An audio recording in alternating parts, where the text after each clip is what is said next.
কৌশলা হোক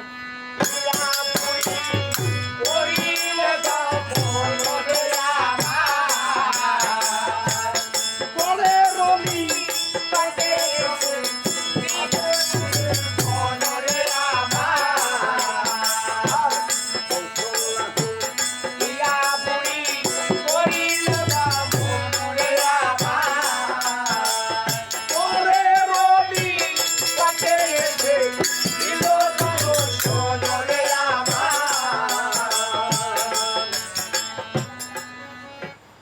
তুই কই পাবল আমি পবন পুত্র হনুমান আপনি কে পবন পুত্র হনুমান হ্যাঁ ও হনুমান হ্যাঁ। তুমি আমার চিনতে পারছিস ওটেও না আরে ভালো করে বাইরে ডাক আমি কই দাও আচ্ছা ধ্যান তো দুই পাশে তো ভালো করে এ মহিলা ছেলে মানুষটাই আবার পুরুষ আরে কে চিনতে পারছি না তাহলে চিনতে পারছিস মোটেও না। তাহলে শোনে হ্যাঁ। আমি তোদের প্রভু শ্রীরাম লক্ষ্মণের মাতা কাশালা এই তাহার দোকান দেবে ভালো করে শোনে হ্যাঁ আমি তোদের প্রভু শ্রীরাম লক্ষ্মণের মাতা কৌশলা পাশা